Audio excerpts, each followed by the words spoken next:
فجر کی نماز پڑھیں، اس کے بعد چاند اذکار ہیں، بسم اللہ الذی لا یضر 3 بار، اعوذ بکلمات اللہ التامات من شر ما خلق 3 بار، حسبی اللہ لا الہ الا علیہ توکلت وہو رب العرش 7 بار، اللہم اجرنی من النار 7، آیت الکرسی 1 بار، اخلاص فلق ناس 3 بار فلق اور فجر کے بعد۔ ایسے کر کے اپنے ہاتھ پھیریں، اللہ کی مدد سے جاؤ، جو مرضی کرو۔ نبی پاک صلی اللہ علیہ وسلم نے فرمایا جو صبح پڑھے 3 بار بسم اللہ الذی لا یضر مع اسمہ شیء فی الارض ولا فی السماء وهو السمیع العلیم، فزیکلی بھی یہ آپ کو بچائے گا۔ حضرت عثمان رضی اللہ عنہ کے بیٹے عفان رضی اللہ تعالیٰ عنہ سے ان کے ایک ساتھی کہنے لگے کہ آپ کہتے تھے یہ پڑھنے سے آدمی کو کچھ نہیں ہوتا، تو وہ فلاں کو فالج ہو گیا ہے۔ ہاں جی، فرمایا کہ میں نے پوچھا تھا اس سے، وہ کہتا ہے اس دن میں نے پڑھی نہیں تھی۔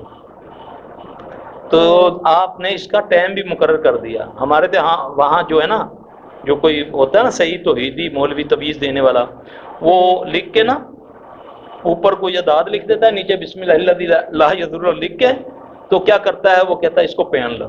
اللہ کے نبی نے فرمایا جو اس کو 3 بار پڑھتا ہے صبح فجر کے بعد، مغرب تک کوئی چیز زمین و سماء میں اس کو ضر نہیں پہنچا سکتی۔ ٹائم مقرر کر دیا، جو مغرب کو پڑھے گا صبح فجر تک اس کو کوئی چیز ضر نہیں پہنچا سکتی۔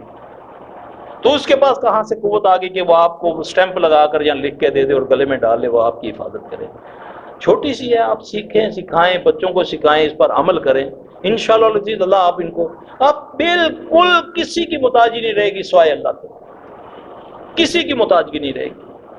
جو بھی مسئلہ ہوگا اللہ کے فضل سے آپ کا مسئلہ اللہ حل کر دے گا۔ دعائیں یاد کر لیں، یہ ہے حفاظت کے لیے۔ جی